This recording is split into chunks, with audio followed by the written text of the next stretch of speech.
பிஸ்மில்லாஹிர் ரஹ்மானிர் ரஹீம் அல்ஹம்துலில்லாஹி வகஃபா வஸ்ஸலாத்து வஸ்ஸலாமு அலா நபிய்யிஹில் முஸ்தஃபா வ அலா ஆலிஹி அஹ்லி ஸித்கி வல் வஃபா அம்மா பஅத். அல்ஹம்துலில்லாஹ், அல்லாஹ்வுடைய கிருபையால் நம்ம இன்றைக்கு ஓதக்கூடிய பாடம் ஃபிக்ஹ் பாடத்திலும் ஃபத்ஹுல் முஈன் என்று சொல்லக்கூடிய கிதாப். நாங்கள் இந்த கிதாபை ஓதுறதுக்கு முன்பதாக சில முக்கியமான சில விஷயங்களை மனசில் பதிய வச்சுக்கொள்வோம். அதில் முதலாவது விஷயம், ஆழமாக பதிய வச்சுக்கொள்ள வேண்டிய விஷயம், என் கண்ணுக்கு முன்னால் இருக்கக்கூடியது சில தாள்களாக இருந்தாலும் சில ஏடுகளாக இருந்தாலும் என்னோட பேசக்கூடியது இந்த கிதாபை எழுதிய இமாமினுடைய இதயம். என்னோடு பேசக்கூடியது, எனக்கு பாடம் நடத்தக்கூடியது இந்த கிதாபை எழுதிய இமாமினுடைய இதயம் எனக்கு முன்னால் இருந்து கொண்டிருக்குது என்றதை நாங்கள் ஆழமாக பதிவு வச்சுக்கொள்வோம். அடுத்த விஷயம், நம்ம இந்த கிதாபை ஓதுகிறோம், இது ஃபிக்ஹ் சம்பந்தமான விஷயம். ஃபிக்ஹ் சப்ஜெக்டுகளை தான் இந்த கிதாபில் பேசுகிறது. ஃபிக்ஹ் என்றால் என்னது? மார்க்க சட்ட விதிமுறைகளுக்கு ஃபிக்ஹ் என்பதாக சொல்லுவோம். மார்க்க சட்ட விதிமுறைகளுக்கு ஃபிக்ஹ் என்பதாக சொல்கிறது. சரி, மார்க்க சட்ட விதிமுறைகளை நாங்கள் கட்டாயம் படிச்சிருக்கணுமா என்று கேட்டால் கட்டாயம் படிச்சிருக்கணும். ஏனென்றால் அல்லாஹு தாலா ஈமானுடைய சில விஷயங்களை சொல்லிட்டு வந்து ஈமான் கொள்ளக்கூடிய மீன்களுடைய பண்புகளை சொல்லும் பொழுது, அதே போல் சில விஷயங்களை தடை செய்துவிட்டு அதுக்கு பின்னால் கூட அமலு சாலிஹாத்தை பற்றி சொல்லுவான். யார் ஈடேற்றம் பெற்றவர்கள் என்று சொல்லும் பொழுது அமலு சாலிஹாத் செய்தவர்கள், ஈமான் கொன்று சாலிஹான அமல் செய்யக்கூடியவர்கள் என்று தான் அல்லாஹு தாலா சொல்லுவான். சரி, ஈமானை பற்றி எங்களுக்கு தெரியும். சாலிஹான அமல் என்றால் என்னது? எங்களோட அமல் சாலிஹாக ஆக வேண்டுமாக இருந்தால் நபியுல்லாஹி ஸல்லல்லாஹு அலைஹி வஸல்லம் அவர்கள் எப்படி செய்தார்களோ, எப்படி செய்யும்படி சொன்னார்களோ, எப்படி செய்வதை ஏற்றுக்கொண்டார்களோ, இதற்கு இந்த பிரகாரம் நாம் செய்வோமாக இருந்தால் அது சாலிஹான அமலாக போகும். எப்படி சஹாபாக்கள் நேருக்கு நேர் இருந்து நபியுல்லாஹி ஸல்லல்லாஹு அலைஹி வஸல்லம் அவர்கள்ட்ட இருந்து படித்து அமல்கள் செய்தாங்க, அந்த சஹாபாக்கள்கிட்ட படித்து தாபியுங்கள் அமல் செய்தாங்க, அந்த தாபியுங்கள்கிட்ட படித்து 4 இமாம்களும் மதுஹபுடைய 4 இமாம்களும் அமல்கள் செய்து சில ஃபிக்ஹுடைய வழிமுறைகளை தொகுத்து தந்தாங்க. இந்த அமைப்பில் தான் தாபியுங்கள் செய்தாங்க, சஹாபாக்கள் செய்தாங்க, நபியுல்லாஹி ஸல்லல்லாஹு அலைஹி வஸல்லம் அவங்க செஞ்சாங்க என்பதை தொகுத்து தந்திருக்கிறாங்க. அதுக்கு தான் ஃபிக்ஹ்ன்ற. அதை வழிப்பிரகாரம் நாங்களும் செய்வோமாக இருந்தால் எங்களோட அமலும் என்ன செய்யும்? சாலிஹான அமலாக போகும். நபியுல்லாஹி ஸல்லல்லாஹு அலைஹி வஸல்லம் அவங்க செய்த பிரகாரம் போகும். எப்படி நபியுல்லாஹி ஸல்லல்லாஹு அலைஹி வஸல்லம் அவங்க சுஜூது செஞ்சாங்க, எப்படி ருக்கு செஞ்சாங்க, எப்படி மோதிரம் அணிஞ்சாங்க, எப்படி செருப்பு போட்டாங்க, எப்படி என்ன வேலைகளை செய்தாலும் எப்படி செஞ்சாங்கன்ற வழிப்பிரகாரம் நாங்களும் செய்வோமாக இருந்தால் எங்களோட அமல்களும் சாலிஹான அமல்களாக போகும். இதை வச்சு நாங்கள் விலையை கொள்ளக்கூடாது. அப்போ நாங்கள் குர்ஆன் ஹதீஸை தெளிவாக விலையை கொள்ளலுமே, இதுக்கு ஃபிக்ஹ் படிச்சுத்தான் நாங்கள் இப்படி நபியுல்லாஹி ஸல்லல்லாஹு அலைஹி வஸல்லம் அவங்க செய்தது பிரகாரம் படிக்கணுமா செய்யணுமா? தேவையில்லையே. நாங்கள் நேரடியாக குர்ஆனை பார்த்து விலையை கொள்வோமே என்று சொல்லி விளங்கத்துக்கு போகக்கூடாது. ஏண்டா சாதாரண ஒரு சின்ன ஒரு சம்பவத்தை சொல்கிறேன்னா, ஒரு காதி உண்டு, ஒரு நீதிபதி உண்டு, ஒரு பெண்கிட்ட கேட்பாங்க, ஒரு வயதான ஒரு மூதாட்டிகிட்ட கேட்பாங்க, நான் உங்களுக்கு குர்ஆன் ஹதீஸ்லேருந்து விளக்கம் சொல்லட்டுமா அல்லது இமாம் ஷாஃபியுடைய விளக்கத்தை சொல்லட்டுமா என்று கேட்ட நேரத்தில் அந்த வயதான பெண்மணி சொல்லுவாங்க, நான் உங்களோட விளக்கத்தை விட இமாம் ஷாஃபியுடைய விளக்கத்தை நம்புகிறேன், எனவே இமாம் ஷாஃபியுடைய விளக்கத்தை நீங்கள் எனக்கு சொல்லுங்கள், அது போதும். இப்போ நான் குர்ஆனை விளங்குறேன்டா, ஏண்ட விளக்கத்தை விட எனக்கு முன்னே இருக்கக்கூடிய மேதைகளுடைய விளக்கம் சிறப்பு. அப்படித்தான் நல்ல தெளிவாக விளங்குது தானே. அப்போ அது இன்றைக்கு நேற்று வந்த உலமாக்கள் சொல்கிற அந்த விளக்கத்தை விட நபியுல்லாஹி ஸல்லல்லாஹு அலைஹி வஸல்லம் அவங்களுக்கு நெருக்கமாக இருக்கக்கூடிய இமாம்கள் சொன்ன, அந்த காலத்துக்கு நெருக்கமாக இருக்கக்கூடிய இமாம்கள் சொன்ன விளக்கம் மிக நம்பிக்கைக்குரியதாக, மிக தோதுவானதாக இருக்கும். எனவே இமாம்களுடைய விளக்கத்தை தான் இங்கே எழுதியிருக்குது. அந்த எழுதினத்தை அப்படியே நாங்கள் படிக்கிறது தான் ஃபிக்ஹ் பாடம். எனவே அந்த ஃபிக்ஹ் பாடத்தை படிக்கிறதுனால எங்களோட அமல்கள் சாலிஹான அமல்களாக மாறுவதற்கு லேசாக இருக்கும். சாலிஹான அமல்களாக மாறுவதற்கு உண்டான வழிமுறையில் ஒன்று தான் நாங்கள் இந்த ஃபிக்ஹ் படிக்கிறது. எனவே சாலிஹான அமல்களாக ஆகணுமாக இருந்தால் ஃபிக்ஹ் படிக்கணும். சரி, இந்த ஃபிக்ஹ் கிதாப் நாங்கள் படிக்கக்கூடிய ஃபிக்ஹ் கிதாப் ஃபத்ஹுல் முஈன் பிஷரஹி குர்ரத்தில் ஐன் பி முஹிம்மாத்தி தீன் என்ற கிதாப். இந்த கிதாபை எழுதியது ஸைனுத்தீன் அல் மக்தூமி ரஹ்மத்துல்லாஹி அலைஹி. ஸைனுத்தீன் அல் மக்தூமி ரஹ்மத்துல்லாஹி அலைஹி. இவங்களுக்கு ஸைனுத்தீன் அஹ்மத் இப்னு அப்துல் அசீஸ் மலைபாரி என்பதாக பேர். இவருடைய பேர் என்ன? ஸைனுத்தீன் அஹ்மத் இப்னு அப்துல் அசீஸ் அல் மலைபாரி. ஆனால் எல்லாரும் பிரபல்யமாக இவருக்கு சொல்கிறது ஸைனுத்தீன் மக்தூமி, ஸைனுத்தீன் அல் மக்தூமி ரஹ்மத்துல்லாஹி அலைஹி என்று சொல்லுவாங்க. சரி, ஜைனுத்தீன் ரஹ்மத்துல்லாஹி அலைஹி இவர் வந்து இவருடைய சிறிய வயசில் 7 வயசில் குர்ஆனை பாடமாக்கிட்டார். இவருடைய 7 வயசில் குர்ஆனை பாடமாக்கிட்டார். சரி, அடுத்த ஒரு விஷயம், இவருக்கு ஏன் மலைபாரி என்று சொல்கிறேன்னு கேட்டால், கேரளா மாநிலத்தில், இந்தியாவில் கேரளா மாநிலத்தில் இருக்கக்கூடிய ஒரு ஊருடைய பேர் தான் மலைபாரி. மலைபாரி என்றது ஒரு ஊருடைய பேர். அந்த ஊரில் அவர் இருந்ததுனால அது அவருடைய பேரோட சேர்த்து எழுதப்படுகிறது. சரி, அடுத்து அதனால ஃபன்னானி என்றும் எழுதப்பட்டிருக்குது.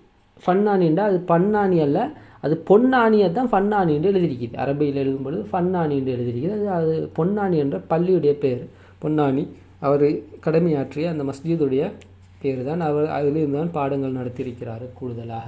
சரி, அவருடைய ஆசிரியர்கள் என்று பார்க்கும் பொழுது அதிகமான ஆசிரியர்கள் இருந்திருக்கிறாங்க. அதிலும் மிக பிரபல்யமான ஒரு ஆசிரியரை சொல்வதாக இருந்தால் அது வந்து எல்லாருக்கும் தெரியும், இப்னு ஹஜர் அல் ஹைத்தமி ரஹ்மத்துல்லாஹி அலைஹி. இப்னு ஹஜர் அல் ஹைத்தமி ரஹ்மத்துல்லாஹி அலைஹி இவங்க வந்து ஹஜ் உம்ராவுக்காக வேண்டி போன நேரத்தில் மக்காவில் அந்த காலத்தில் பாடம் நடத்தி கொண்டிருந்த இமாம் தான் இப்னு ஹஜர் அல் ஹைத்தமி ரஹ்மத்துல்லாஹி அலைஹி. அவங்கள்ட்ட நேருக்கு நேர் உட்காந்து பாடத்தை படிச்சிருக்கிறாங்க. இந்த நாங்கள் படிக்கக்கூடிய இந்த கிதாபில் ஷெய்ஹுனா என்ற ஒரு வார்த்தை வருகிறதாக இருந்தால், கால ஷெய்ஹுனா என்ற ஒரு வார்த்தை வருகிறது, அந்த ஷெய்ஹுனா என்ற வார்த்தையை போட்டு சொல்வதாக இருந்தால் அதை கொண்டு நோக்கம் வந்து இப்னு ஹஜர் அல் ஹைத்தமி ரஹ்மத்துல்லாஹி அலைஹி தான். எனவே ஷேகுனான் வந்து நாங்கள் விளையும் கொள்ளணுமே ரைட், இப்னு ஹஜர் அல் ஹைத்தமி ரஹ்மத்துல்லாஹி சொன்ன விஷயத்தை இவர் சொல்கிறாரு என்பதாக விளையும் கொள்ளணும். அதே போல் இப்னு ஜியாத் ரஹ்மத்துல்லாஹி அலைஹிம் இவருடைய ஒரு உஸ்தாதாக இருக்கிறார். இப்னு ஜியாத் ரஹ்மத்துல்லாஹி அலைஹி அவர்களும் இவருடைய ஒரு உஸ்தாதாக இருக்குது. அதே போல் இமாம் ஜம்சமி ரஹ்மத்துல்லாஹி அலைஹி அவங்களும் இமாம் ஜைனுத்தீன் அல் மக்தூமி ரஹ்மத்துல்லாஹியுடைய ஒரு உஸ்தாதாக இருக்கிறார். இவர் அந்த இமாம் ஜம்சமி ரஹ்மத்துல்லாஹி அலைஹி அவர்களுடைய ஒரு பிரபலமான ஒரு கிதாப் இருக்குது உலூமுல் குர்ஆனில் ஜம்சமி என்பதாக ஒரு கிதாப் இருக்குது. ஜம்சமி என்ற ஒரு கிதாப், அது உலூமுல் குர்ஆன் சம்பந்தமான ஒரு கிதாப், மிச்சம் சிறப்பான ஒரு கிதாபு. அந்த கிதாபுக்கு எழுதியவர் தான் இமாம் ஜம்சமி. அவருடைய பேர் வந்து அப்துல் அசீஸ் இப்னு அப்துஸ்ஸலாம் அஷீராஜி அல் அஸ்லி எல்லாம் வரும். அதை நான் சுருக்கமாக சொல்கிறேன். அது இமாம் ஜம்சமி என்பதாக ஞாபகம் வச்சுக்கொள்றதுக்காக வேண்டி. அதே போல் நேரத்தோடு சொன்னானே இப்னு ஹஜர் அல் ஹைத்தமி ரஹ்மத்துல்லாஹி அவருடையவும் நிறைய கிதாபுகள் இருக்குது. இன்ஷா அல்லாஹ் பாடத்தை ஓதிக்கொண்டு போகும் பொழுது நான் இடைக்கிட இன்ஷா அல்லாஹ் ஞாபகப்படுத்துவேன். சரி, அதே போல் இன்னும் பலர்களும் அவருடைய உஸ்தாதுகளாக இருந்திருக்கிறாங்க. அதே போல் இமாம் அவர்களுடைய கிதாபுகளும் பலது இருக்குது. அதில் நாங்கள் ஓதக்கூடிய கிதாபை முதலாக நாங்கள் தெரிஞ்சுக்கொள்ளணும். அவருடைய பிரபல்யமான ஒரு கிதாபாகத்தான் குர்ரத்துல் ஐன் பி முஹம்மத்துத்தீன் அவர் எழுதின கிதாபு தான். அதற்கு அவரே ஷரஹ் செஞ்சது தான் ஃபத்ஹுல் முயின் பி ஷர்ஹி குர்ரத்துல் ஐன் பி முஹம்மத்துத்தீன். இப்போ எங்களோட கையில் வச்சுக்கொண்டு நாங்கள் ஓதுறதுக்கு பார்த்து கொண்டு இருக்கக்கூடிய கிதாப் வந்து ஃபத்ஹுல் முயின் பி ஷர்ஹி குர்ரத்துல் ஐன் பி முஹம்மத்துத்தீன் என்று சொல்லக்கூடிய அந்த கிதாபு. அதுபோல் எங்களோட மദ്രஸாக்களில் அதிகமாக ஓதி கொடுக்கக்கூடிய ஒரு கிதாபு தான் இமாம் ஜைனுத்தீன் அல் மக்தூமி ரஹ்மத்துல்லாஹி அலைஹி அவர்களுடைய கிதாபுகளில் ஒன்று தான் இர்ஷாதுல் இபாத் என்று சொல்லக்கூடிய கிதாப் தானே. அந்த கிதாப் வந்து ஹஸ்ரத் ஜைனுத்தீன் மக்தூமி ரஹ்மத்துல்லாஹி அலைஹி அவர்களுடைய கிதாபு தான். இர்ஷாதுல் இபாத் இலா சபீலி ரஷாத் என்று வரக்கூடிய அந்த கிதாப், அந்த தஸவுஃபுடைய ஒரு கிதாப் ஒன்று பல மദ്രஸாக்கள்லையும் ஓதி கொடுக்குறது. அந்த கிதாப் வந்து இவருடைய கிதாபு தான். அப்போ அதே போல் துஹ்ஃபத்துல் முஜாஹிதீன் ஃபி பாதி அஹ்வாலில் புர்துகாலியீன் என்பதாக ஒரு கிதாப் இருக்குது. அதே போல் அஜ்விபத்துல் அஜீபா அனில் அஸ்இலத்தில் கரீபா என்ற ஒரு கிதாப் இருக்குது. இஹ்காமு அஹ்காமின் நிக்காஹ் என்ற ஒரு கிதாப். இப்படி பல கிதாபுகள் இமாம் எழுதியிருந்தாலும் பிரபல்யமாக இருக்கக்கூடிய கிதாபு தான் நாங்கள் ஓதக்கூடிய ஃபத்ஹுல் முயின் பி ஷர்ஹி குர்ரத்தில் ஐன் பி முஹம்மத்துத்தீன் என்ற கிதாபு. எனவே இந்த கிதாப் பல ஷாஃபி மத்ஹபை படித்து கொடுக்கக்கூடிய கிதாபுகளிலும் இந்த கிதாபை கட்டாய சிலபஸாக எல்லா மദ്രஸாக்கள்லையும் போட்டிருக்கிறாங்க. சில மദ്രஸாக்களில் ஏதோ ஒரு சில பல காரணங்களுக்காக வேண்டி நிப்பாட்டிருக்கிறாங்க. அது வந்து அசஃப் குல்லல் அசஃப், அது பெரும் கை சேருமே தவிர சிறந்த ஒரு உசிதமான ஒரு காரியமாக இல்லை. அந்த மദ്രஸாக்களும் இந்த கிதாபை சிலபஸாக போடுறதுதான் சிறப்பாக இருக்கும். சரி, அதே நேரத்தில் இந்த கிதாபுக்கு பலர்களாலும் விரிவாக்கங்கள் செய்யப்பட்டிருக்குது, ஹாஷியாக்கள் செய்யப்பட்டிருக்குது. எதுக்கு? ஃபத்ஹுல் முயின் ஷரஹ் பி ஷர்ஹி குர்ரத்துல் ஐன் பி முஹம்மத்துத்தீன் என்ற இந்த கிதாபுக்கு பலர்களும் ஹாஷியாக்கள் எழுதியிருக்கிறாங்க. அந்த ஹாஷியாக்களில் ஆக சிறந்த ஒரு ஹாஷியா தான் இஆனத்து தாலிபீன் அலா ஹல்லி அல்ஃபாது ஃபத்ஹில் முயின் என்ற ஒரு கிதாப். எனக்கு பெரும்பாலும் ஸ்ரீலங்காவில் இந்த கிதாப் தான் கையில் வச்சுட்டு இருக்கிறேன். நாங்கள் யானான்னு சொல்லுவோம், இஆனத்து தாலிபீன். ஆனால் யானாவை நாங்கள் ஓதுறதில்லை. யானாவை முத்தாலாவுக்காக வேண்டி அந்த அந்த அந்த உள்ளுக்கு இருக்கக்கூடியது யானா, சைடில் இருக்கிறது ஃபத்ஹுல் முயின். அந்த கிதாபை எழுதியவர் இமாம் திமியாத்தி என்பதாக நாங்கள் பிரபல்யமாக சொல்லுவோம். முஹம்மத் ஷஃபா திமியாத்தி, இமாம் திமியாத்தியுடையது என்பதாக நாங்கள் சொல்லுவோம். அவருடைய பேர் சையீத் அல் பக்ரி பின் சையீத் முஹம்மத் ஷஃபா திமியாத்தி. ஆனால் நாங்கள் எல்லோரும் வளமையாக சொல்கிற மாதிரி சொல்வதாக இருந்தால் இமாம் திமியாத்தி என்பதாக சொல்வோம். இமாம் திமியாத்தியுடைய ஒரு ஹாஷியா தான் இஆனத்து தாலிபீன் என்ற அந்த கிதாபு. சரி, அப்படியே நாங்கள் இன்ஷா அல்லாஹ் கிதாபை கொஞ்சம் வாசிப்போம், ஹம்து செலவாத்தை மட்டும். அதுக்கு பின்னால் இன்ஷா அல்லாஹ் பாடத்தோடு நிப்பாட்டிக்கொள்வோம். சரி, பிஸ்மில்லாஹிர் ரஹ்மானிர் ரஹீம். எல்லாருக்கும் தெரியும், நாங்கள் ஓதக்கூடிய கிதாப், மீண்டும் மீண்டும் சொல்கிறேன், கிதாபுடைய பேர் மனசில் பதிஞ்சே இருக்கணும் என்றதுக்காக வேண்டிய குர்ரத்துல் ஐன் பி முஹிம்மாத்தி தீன், ஃபத்ஹுல் முயின் பி ஷர்ஹி குர்ரத்துல் ஐன் பி முஹிம்மாத்தி தீன் என்பதை நாங்கள் படிக்கக்கூடிய கிதாப். அந்த கிதாபை எழுதியவர் ஜெயினுத்தீன் அல் மஹ்தூமி ரஹ்மத்துல்லாஹி அலைஹி அவர்கள். ஜெயினுத்தீன் அல் மஹ்தூமி என்று ஞாபகம் வச்சுக்கொள்ளுங்க. சரி, பிஸ்மில்லாஹிர் ரஹ்மானிர் ரஹீம். அளவற்ற அருளாளன் நிகரற்ற அன்புடையவனாகிய அல்லாஹுவின் பெயரை கொண்டு நான் ஆரம்பம் செய்கிறேன். எல்லாருக்கும் தெரியும், எங்கேயாவது ஒரு கித்தாபில் பலர்களும் சொல்லக்கூடியதான் பிஸ்மில்லாவும் ஹம்துல்லாவும் தான். அந்த பிஸ்மில்லாவுடைய சிறப்புகள் பலது இருக்குது. அந்த பலதையும் பலர்களும் சொல்லுவது உண்டு.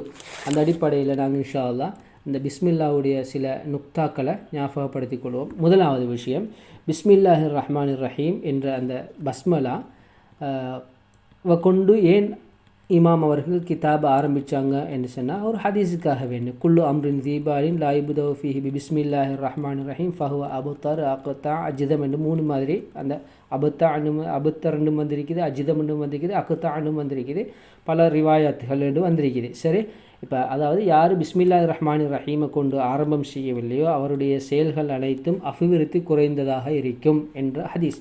அபிவிருத்தி குறைந்ததாக இருக்கும் என்று சொன்னால் பரக்கத் குறைந்ததாக இருக்கும். சரி, பரக்கத் குறைந்ததுண்டா ஒவ்வொன்றுக்கும் ஒவ்வொரு வித்தியாசப்படும். இப்போ உதாரணமாக கிதாபில் எழுதுறதுல, கிதாபை ஓதுறதுல பரக்கத் குறைந்த இருக்கும்னா அதனால பிரயோஜனம் குறைவாக இருக்கும். பிரயோஜனம் பலன் மக்களுக்கு போய் சேருவது குறைவாக இருக்கும் என்ற அர்த்தத்தை கொடுக்கலாம். அதில் சாப்பிடும் பொழுது பிஸ்மில்லா சொல்லலைன்னு சொன்னால் அவருக்கு உடலில் கிடைக்கக்கூடிய ஆரோக்கியம் பலம் குறைந்ததாக இருக்கும் என்று வைக்கலாம். அப்படி ஒவ்வொன்றுக்கும் ஒவ்வொரு மாதிரி வித்தியாசப்பட்டு கொண்டே இருக்கும். அதே நேரத்தில் பிஸ்மில்லாஹிர் ரஹ்மானிர் ரஹீம் என்ற வார்த்தை நாங்கள் அந்த பிஸ்மில்லாஹிர் ரஹ்மானிர் ரஹீமை பொறுத்தவரையில் நாங்கள் ஒவ்வொரு காரியத்தை செய்யும் பொழுதும் சொல்லுவது எங்களுக்கு சுன்னத்தாக்கப்பட்டிருக்குது என்று எல்லாரும் பிரபல்யமாக தெரிஞ்சிருக்குது. ஆனாலும் அந்த பிஸ்மில்லாஹிர் ரஹ்மானிர் ரஹீமுக்கு நான் ஃபிக்ஹ் படிக்கிறேன்றனால, அந்த ஃபிக்ஹுடைய சப்ஜெக்ட்ன்றதுனால நான் அதை கொஞ்சம் சொல்கிறேன். என்னென்னா 5 சட்டங்கள் இருக்குது. பிஸ்மில்லாவுக்கு 5 சட்டம் இருக்குது. முதலாவது, பிஸ்மில்லா சொல்லுவது வாஜிப். பிஸ்மில்லா சொல்லுவது வாஜிப். ரெண்டாவது, பிஸ்மில்லா சொல்லுவது முஸ்தஹப்பு, அதாவது சுன்னத்து. மூணாவது, பிஸ்மில்லா சொல்லுவது ஹராம். நாலாவது, பிஸ்மில்லா சொல்லுவது மக்ரூஹ். அஞ்சாவது, பிஸ்மில்லா சொல்லுவது முபாஹ். ஆக வாஜிப் என்றால் என்னது?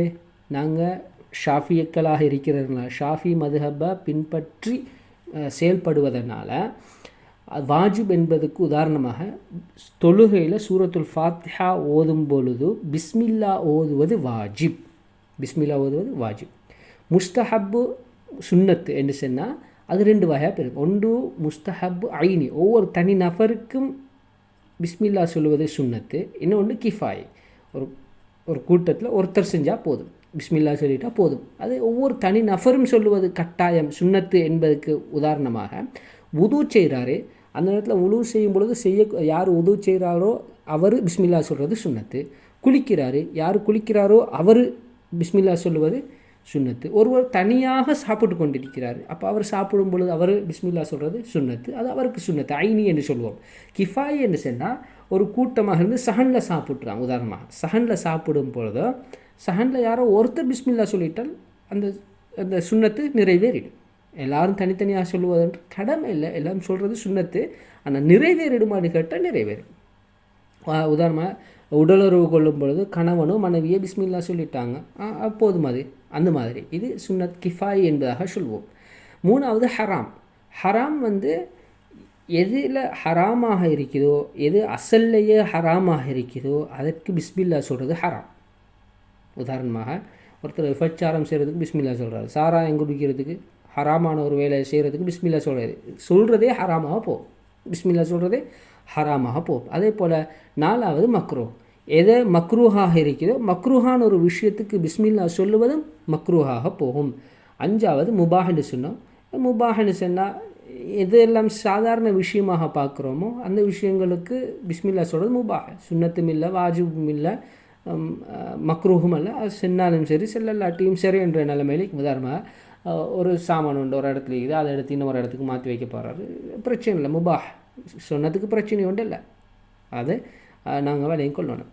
சரி, அடுத்து நம்ம ஏற்கனவே சொன்ன விஷயந்தான் குல்லு அம்ரின் ஜீபாலின் பிபிஸ்மில்லாஹி குல்லு அம்ரின் லா யுபுதஉ பிபிஸ்மில்லாஹிர் ரஹ்மானிர் ரஹீம் ஃபஹுவ அபுத்தர் அவ் அக்தா அவ் அஜிதம் என்று ஹதீஸுகள் இருக்கிறதுனால பிஸ்மில்லாவை கொண்டு ஆரம்பிக்கப்பட்டிருக்குது என்று சொன்னாலும் அதுக்கு அடுத்து இன்னும் ஒரு ஹதீஸும் இருக்குது. குல்லு அம்ரின் லா யுபுதஉ ஃபீஹி பில் ஹம்துலில்லாஹி ஃபஹுவ அபுத்தர் அக்தா அவ் அஜிதம் என்று பல விதத்திலும் ரிவாயாத்துகள் இருக்கிறதுனால அதில் எல்லோரும் சொல்லுவாங்க பிஸ்மில்லாவை கொண்டும் தாறுதொண்டு எழுப்புவாங்க. பிஸ்மில்லாவை கொண்டு ஆரம்பிக்கலாட்டியும் பரக்கத் குறைஞ்சது, அஹம்துல்லாவை கொண்டு ஆரம்பிக்கலாட்டியும் பரக்கத் குறைஞ்சது. அப்போ எதை கொண்டு ஆரம்பிக்கிறது? ஏன் அப்போ பிஸ்மில்லை கொண்டு ஆரம்பித்தா ஹம்தை கொண்டு ஆரம்பிக்கலாம், ஹம்தை கொண்டு ஆரம்பித்தா பிஸ்மில்லை கொண்டு ஆரம்பிக்கலாம். இதுக்கு சுருக்கமாக சொல்கிறேன். ஒன்று பிஸ்மில்லா ஹக்கீக்கியின் மீதும் ஹம்துல்லா இலாஃபியின் மீது சுமத்தாட்டு இருக்குது. ஹக்கீக்கி என்றால் அதுக்கு முன்பதாக எந்த ஒன்றுமே இல்லை, அதுதான் ஆரம்பமாக சொல்லப்பட்டிருக்குது. இதாஃபி என்றால் அதுக்கு முன்னால் ஏதாவது ஒன்று இருக்கிறது கட்டாயம், அதான் பிஸ்மில்லா இருக்குது. அதுக்கு பின்னால் ஏதாவது சொல்லப்படக்கூடிய விஷயம் நோக்கம் சொல்லப்பட்டிருக்கும், அதுக்கு இதாஃபி என்பதாக சொல்லுவாங்க. சரி, அதுக்கு பின்னால் இது பிஸ்மில்லாவுக்கு பல சிறப்புகள் இருக்குது. அதில் இப்னு மஸ்ஊத் ரலியல்லாஹு அன்ஹு சொல்லுவாங்க, யார் நரக ஜபானியாக்களிலிருந்து பாதுகாப்பு பெற்றுக்கொள்ள விரும்புகிறாரோ நாடுறாரோ அவர் பிஸ்மில்லா ஓதட்டும். பிஸ்மில்லாவில் 19 எழுத்துக்கள் இருக்குது. அந்த 19 எழுத்துக்களும் ஜபானியாக்கள் ஆகிய 19 பேரிடமிருந்தும் பாதுகாப்பு பெறக்கூடியதாக இருக்குது என்பதெல்லாம் சொல்லப்பட்டிருக்குது. ஆக கொஞ்சம் பிஸ்மில்லாவை சொல்கிறது மிச்சம் சிறந்த ஒன்றாக இருக்குது. சரி, அடுத்து அல்ஹம்துலில்லாஹில் ஃபத்தாஹில் ஜவாதி. அல்ஹம்துலில்லாஹில் ஃபத்தாஹில் ஜவாதி என்பதாக முஸன்னிஃப் ரஹ்மத்துல்லாஹ் கொண்டு வந்திருக்கிறார். அல்ஹம்து சர்வ ஸ்துதியுமாகிறது, சர்வ புகழுமாகிறது லில்லாஹி அல்லாஹ்வுக்கு உண்டானதாக இருக்கும். அல் ஃபத்தாஹி அனைத்து விதமான அருள் பாக்கியங்களையும் திறந்து கொடுப்பவனான, அனைத்து விதமான அருள் பாக்கியங்களையும் திறந்து தரக்கூடியவனான, திறந்து கொடுக்கக்கூடியவனான அல்லாஹுக்கே உண்டானதாக இருக்கும். அல் ஜவாதி நற்காரியங்களை கொடுக்கக்கூடியவனான, அல் ஜவாதுன்னா அல் அத்தா என்று அர்த்தமிகுது. அல் அத்தாண்டா கொடுக்கக்கூடியவன், நன்கொடைகள் கொடுக்கக்கூடியவனான அல்லாஹுக்கே உண்டானதாக இருக்கும். அல்ஹம்து அனைத்து புகழுமாகிறது லில்லாஹி அல்லாஹுக்கு உண்டானதாக இருக்கும். அல் ஃபத்தாஹி அனைத்து விதமான அருட்பாக்கியங்களையும் திறந்து கொடுக்கக்கூடியவனான அல்லாஹுக்கு உண்டானதாக இருக்கும். அல் ஜவாதி நற்காரியங்களை கொடுக்கக்கூடிய, நல்ல விடயங்களை கொடுக்கக்கூடியவனான அல்லாஹுக்கு உண்டானதாக இருக்கும். ஷரஹ் அஸ்மா அல்லாஹில் ஹுஸ்னா என்ற ஒரு கிதாபில் சொல்லப்பட்டிருக்கு என்னென்னா, யார் ஒருவர் காலையில் சுபகுக்கு பின்னால் 71 விடுத்தும் அல் ஃபத்தாஹ் என்ற வார்த்தையை சொல்கிறாரோ அவருக்கு ரிஸ்கினுடைய விஸ்தீரணம் கிடைக்கும் என்பதாக சொல்லப்பட்டிருக்கு. நான் சொல்லலை, அந்த கிதாபில் சொல்லப்பட்டிருக்குது. அடுத்து அல் முஈனி அல தஃபக்குஹி ஃபித்தீனி, தீனில் சிறுக விளக்கத்தை கொடுப்பதற்கு உதவி செய்யக்கூடியவனான அல்லாஹுக்கே உண்டானதாக இருக்கும். என்னத்தை? புகழ் அனைத்தும் அல்லாஹுக்கே உண்டானதாக இருக்கும். மனிஹ்தாரஹு மினல் இபாதி, அடியார்களிலிருந்தும் அவன் யாரை தெரிவு செய்து எடுத்தானோ அவர்களுக்கு தீனிலே சிறுக விளக்கத்தை கொடுப்பதன் மீது உதவி செய்பவனாகிய அல்லாஹுக்கே அனைத்து புகழும் உண்டாவதாக. வஅஷ்ஹது, மேலும் உள்ளத்தால் ஏற்று நாவினால் சாட்சி பகர்கிறேன். வஅஷ்ஹது உள்ளத்தினால் ஏற்றி நாவினால் சாட்சி பகர்கிறேன், அல்லா இலாஹ வணக்கத்துக்குரியவன் யாரும் இல்லை இல்லல்லாஹ் அல்லாஹுவை தவிர, உண்மையை கொண்டு வணங்க தகுதியானவன் அல்லாஹுவை தவிர யாரும் இல்லை என்பதாக உள்ளத்தால் ஏற்று நாவினால் சாட்சி சொல்கிறேன். ஷஹாதத்தன் எப்படியான ஒரு சாட்சி என்றால், துதுஹிலுனா அது அந்த சாட்சி எங்களை நுழைவிக்குமே, அத்தகைய ஒரு சாட்சியை நான் சொல்லுகிறேன். தாரல் ஹுலூதி சுவனபதியிலே நுழையச் செய்யுமே, அத்தகைய ஒரு சாட்சியை நான் சாட்சி சொல்லுகிறேன். அஷ்ஹது மேலும் நான் உள்ளத்தினால் ஏற்று நாவினால் சாட்சி கூறுகிறேன். அன்ன சய்யிதனா நிச்சயமாக எங்களுடைய தலைவர் முஹம்மது ஸல்லல்லாஹு அலைஹி வஸல்லம் அவர்கள் அபுதுஹு அல்லாஹ்வுடைய அடியாராகவும் வ ரசூலுஹு அல்லாஹ்வுடைய ரசூலாகவும் இருக்கிறார் என்பதாக நான் சாட்சி சொல்கிறேன். சாஹிபுல் மகாமில் மஹ்மூத் புகழப்படக்கூடிய இடத்திற்கு சொந்தக்காரராகிய ரசூலுல்லாஹி ஸல்லல்லாஹு அலைஹி வஸல்லம் அவர்கள் அல்லாஹ்வுடைய ரசூலாகவும் அல்லாஹ்வுடைய அடியாராகவும் இருக்கிறார் என்பதாக நான் சாட்சி சொல்கிறேன். மகாமுல் மஹ்மூத் புகழப்படக்கூடிய இடம் என்றால் அஷ்ஷஃபாஅத்துல் உதுமா. நாளை கியாமத்து நாளில் ஆகப்பெரிய ஒரு ஷஃபாத் பரிந்துரை செய்யக்கூடிய ஒரு இடம் இருக்குது. அது எல்லாருக்கும் தெரியும். என்னது, ஆதம் அலைஹிஸ்ஸலாத்திட்ட பேத்து சொல்லுவோம், இப்ராஹிம் அலைஹிஸ்ஸலாம் எல்லார்ட்டையும் பேத்து எங்களுக்கு ஏதாவது சொல்லுங்கள், ஏதாவது ஒரு வழியை காட்டுங்கன்னு எல்லாரும் பேத்து கெஞ்சி கடைசியில் நபியுல்லாஹி ஸல்லல்லாஹு அலைஹி வஸல்லம் அவங்கள்ட்ட பேத்து நபி ஸல்லல்லாஹு அலைஹி வஸல்லம் சுஜூதில் விழுந்து ஷஃபாத் உண்டு பரிந்துரை உண்டு செய்வாங்க. அந்த பரிந்துரை செய்யக்கூடிய இடத்துக்கு தான் அந்த அந்தஸ்துக்கு தான் மகாமுல் மஹ்மூத் என்பதாக சொல்கிறது. சரி, அப்போ புகழப்படக்கூடிய அந்தஸ்துக்கு சொந்தக்காரராகிய நபி ஸல்லல்லாஹு அலைஹி வஸல்லம் அவர்கள் அல்லாஹ்வுடைய ரசூலும் அல்லாஹ்வுடைய அடியாராகவும் இருக்கின்றார் என்பதாக உள்ளத்தால் ஏற்று நாவினால் சாட்சி சொல்கிறேன். ஸல்லல்லாஹு வஸல்லம அலைஹி அல்லாஹ் தஆலா அவருக்கு ஸலவாத்தும் சலாமும் சொல்லுவானாக. வ அலா ஆலிஹி மேலும் அவருடைய குடும்பத்தார்களுக்கு மீதும் ஸலவாத்தும் சலாமும் சொல்லுவானாக. வ அஸ்ஹாபிஹில் அம்ஜாதி உயர்வும் சிறப்பும் மிக்க அவர்களது தோழர்கள் மீதும் ஸலவாத்தும் சலாமும் சொல்லுவானாக. எப்படியான ஸலாத்தும் சலாமும்? ஸலாத்தன் வ சலாமன், ஒரு ஸலாத்தையும் சலாமையும் சொல்லுவானாக. அஃபூசு பிஹிமா அந்த ஸலாத்தின் மூலமாகவும் சலாமின் மூலமாகவும் நான் வெற்றி பெறுவேனே, அத்தகைய ஒரு ஸலாத்தையும் சலாமையும் அல்லாஹு தாலா சொல்லுவானாக. யௌமல் மஅதி கியாமத்துடைய நாளையிலே அந்த ரெண்டு மூலமாக நான் வெற்றி பெறுவேனே, அத்தகைய ஒரு ஸலாத்தையும் சலாமையும் அல்லாஹு தஆலா சொல்வானாக. அல்லாஹும்ம ஸல்லி வஸல்லிம் அலா சய்யிதினா முஹம்மத் வ அலா ஆலி சய்யிதினா முஹம்மத். எனவே நாங்கள் இன்ஷா அல்லாஹ் இந்த பாடத்தை இன்னோட நிப்பாட்டிக் கொள்வோம். இவ்விடத்தில் இன்ஷா அல்லாஹ் நாளைய தினம் இதுக்கு பின்னால் வரக்கூடிய பகுதியை படிப்போம். இன்ஷா அல்லாஹ் ஞாபகம் வச்சுக்கொள்ளுங்க. கிதாபை ஓதும் பொழுது இந்த கிதாப் எழுதிய இமாம் என்னோட பேசிக்கொண்டிருக்கிறார் என்ற ஒரு மனப்பான்போடு முத்தாலாக்களை செய்யுங்க. அல்லாஹ் தாலா இல்முல் அபிவிருத்தியை தருவான். எல்லாருக்கும் விளக்கங்களை கூடுதலாக தந்து தீனில் இஸ்திகாமத்தையும் தீனில் தஃபக்குஹ் ஃபி தீனையும் அல்லாஹ் தாலா எல்லாருக்கும் தருவானாக. ஹதீத்தில் நபியுல்லாஹி ஸல்லல்லாஹு அலைஹி வஸல்லம் அவங்க சொல்லியிருக்கிறாங்க, மய்யுரிதில்லாஹு பிஹி கைரன் யுஃபக்கிஹு ஃபி தீன். அல்லாஹ் தாலா யாருக்கு நலவை நாடுகிறானோ அவருக்கு அல்லாஹ் தாலா சிறுக தீனில் விளக்கத்தை கொடுப்பான். கொஞ்சம் கொஞ்சமாக சரி விளக்கத்தை கொடுத்து கொண்டே இருப்பான். எனவே விளக்கத்தை தேடி அல்லாஹ் இடத்துல துஆ கேட்போம். விளக்கத்தை தேடி முத்தாலாக்கள் அதிகமாக செய்வோம். அல்லாஹ் தாலா எல்லாருக்கும் விளக்கத்தை தருவானாக, தீனில் இஸ்திகாமத்தை தருவானாக. வ ஆகிரு தஅவானா அனில் ஹம்துலில்லாஹி ரப்பில் ஆலமீன். வ ஸல்லல்லாஹு தஆலா வ ஸல்லம் அலா நபியில் உம்மி வ அலா ஆலிஹி வ ஸஹ்பிஹி வ ஸல்லம்.